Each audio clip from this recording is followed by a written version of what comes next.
certo? No CIP 3D, a gente tem que configurar algumas coisas. Primeiro, a gente vem aqui em obra, dados gerais, o cobrimento, né, que a gente...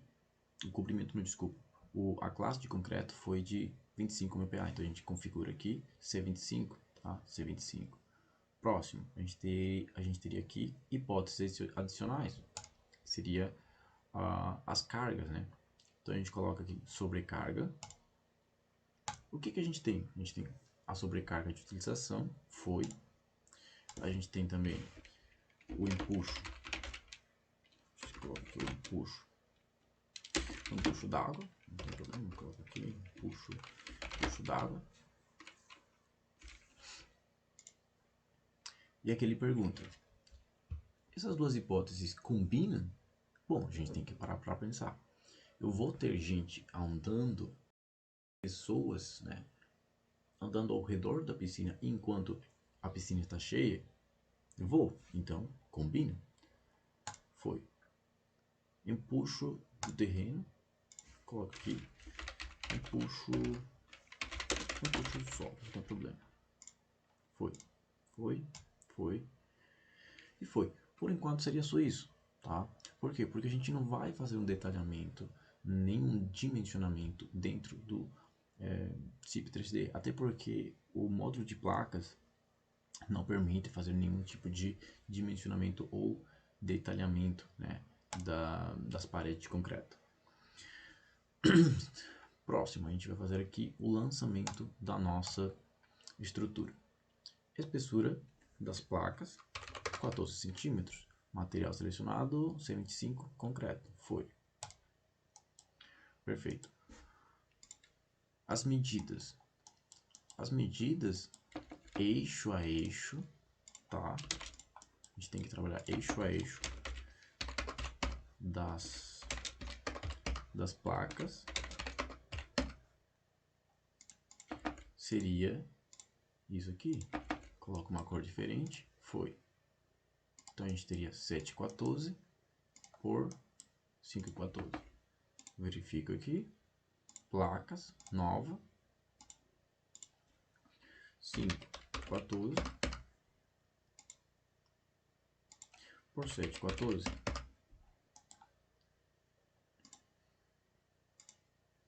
Foi. A altura, mesma coisa.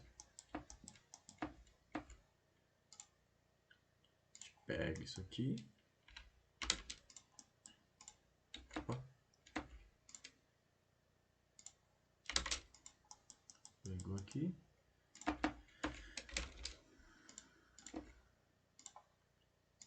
E a gente verifica que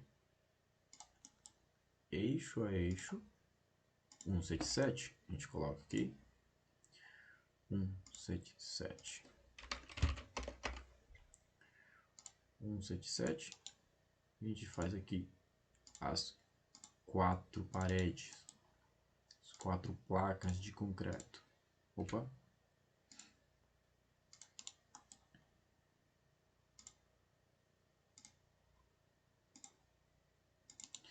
Então foi, a gente já tem aqui as 4 placas de concreto, tá?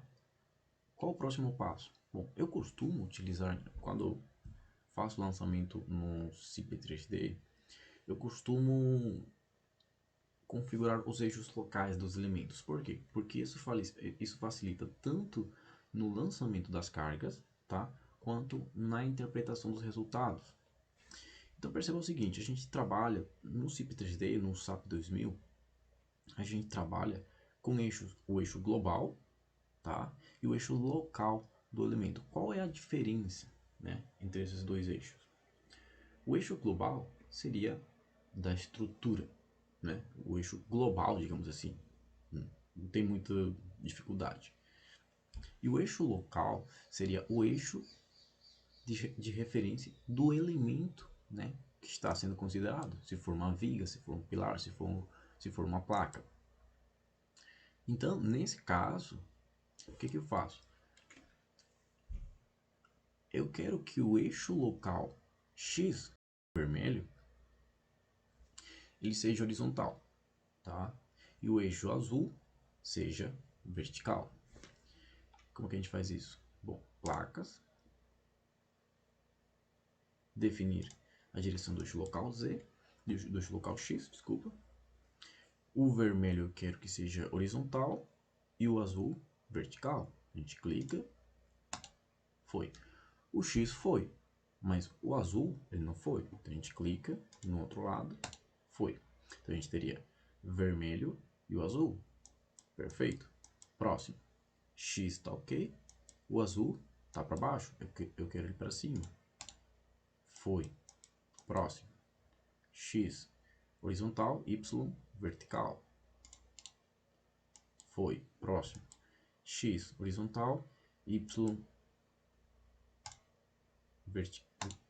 para cima. Foi. Então a gente teria X horizontal, Y vertical. E na laje do fundo? Bom, na laje do fundo eu quero que o X meio que tanto faz, né? Mas nesse caso eu vou definir que ele seja nesse sentido. O X fica no lado maior da piscina, tá? E o verde, que é o eixo local Z. Bom, o verde eu quero que ele seja o eixo local do elemento, eu quero que ele seja para fora da piscina. Depois a gente vai entender por quê. Vamos lá. O verde está para fora, tá ok. O verde está para fora, tá ok. O verde está para fora, tá ok. O verde está para dentro, então a gente coloquei placas, inverter o sentido do eixo Z, e clica aqui para fora, ok. E na laje do fundo está para fora também, digamos assim, para fora da minha piscina. Então, perfeito, tá ok. Próximo passo, a gente pode fazer o lançamento das cargas. A gente vem aqui em cargas, introduzir cargas sobre placas. A gente começa aqui com sobrecarga. Foi. Pode começar com a carga que você quiser. Eu vou começar aqui com a sobrecarga. Qual é o valor? Qual é o valor da sobrecarga? 0,06. Então a gente verificou aqui. Clica nas 4 faces.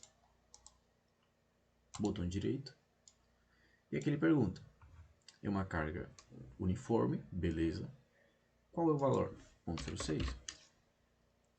Eixo global ou eixo local? Eixo local da placa, tá? O sentido de aplicação da carga. O eixo local Z está em contra, o verde está em contra, ou está a favor da carga. Bom, a minha sobrecarga vem de fora para dentro. O eixo verde, né, a gente percebe que ele está de dentro para fora. Então ele está em contra. A gente coloca segunda opção, aqui ó. Foi. Que a gente percebe que a sobrecarga está definida de fora para dentro. Tá ok?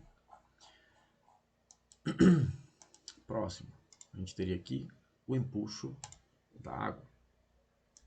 O empuxo da água seria de dentro para fora. A gente clica nas quatro placas aqui. A gente percebe que é uma carga triangular, tá? Que vai de dentro para fora, o valor de 1,7.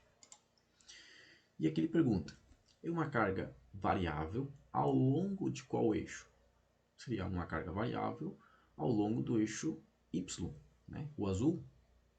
Então a gente coloca aqui. Qual o valor inicial? 1,7. Valor final, 0. Eixo local da placa. A mesma pergunta. A tua carga vai em contra do eixo local Z ou a favor? O empuxo da água, ele vai de dentro para fora. Então, ele vai a favor, né, do eixo verde. Então, a gente coloca aqui. Primeira opção. Foi. Empuxo da água de dentro para fora. A gente coloca também aqui o valor da carga do empuxo da água na laje do fundo, que seria essa carga aqui. vai de cima para baixo. A gente coloca aqui, clica na laje do fundo, carga uniforme, 1.7, eixo local da placa, e a mesma pergunta, a carga vai no mesmo sentido do eixo verde ou vai em contra? E vai no mesmo sentido, né? A gente percebe que o eixo verde está indo para baixo, para fora, né? De cima, ele está indo de cima para baixo. E o empuxo da água vai de cima para baixo. Primeira opção foi. Então aqui a gente percebe que o sentido das cargas está de acordo com o diagrama, né? Foi. Próximo. Empuxo do solo. O empuxo do solo, o valor seria 23. A gente clica nas 4 faces. Empuxo do solo. Seria uma carga variável ao longo do eixo X ou ao longo do eixo Y, do eixo local do elemento. Seria uma carga variável ao longo do eixo Y. O valor inicial 1,23. O valor final 0. Foi. Direção e sentido de aplicação da carga. A carga vai no mesmo sentido do eixo local Z ou vai em contra. Nesse caso, o empuxo do solo vai de fora para dentro. Então a gente teria que a carga vai em contra do eixo local Z. Logo, foi. Então a gente percebe aqui, ó, desculpa, que o eixo local está sendo, vai de fora para dentro. Agora a gente já tem todas as cargas, tá? A gente já colocou todas as cargas aqui. A gente verifica aqui ver todas. A gente verifica aqui sobrecarga, foi de fora para dentro. A gente teria aqui o empuxo da água de dentro para fora, tanto nas placas, que seria uma carga triangular, uma carga variável, quanto na laje do fundo. Tá? E o empuxo do solo. O que está faltando aqui? Bom, falta a gente colocar o coeficiente de mola. A gente coloca aqui, placas, escrever seção, clica na laje do fundo, módulo de Winkler, e a gente coloca aqui, ó, coeficiente de mola de 400 toneladas-força por metro cúbico. Clica, foi. A gente coloca também uma vinculação com o exterior. Vinculação com o exterior. A gente coloca com deslocamento livre, né? Deslocamento vertical livre. Por quê?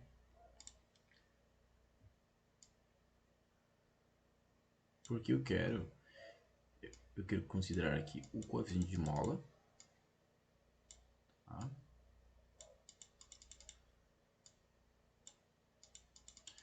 Porém, eu preciso restringir o deslocamento, né, lateral da minha piscina, porque senão ela ficaria inestável. A gente coloca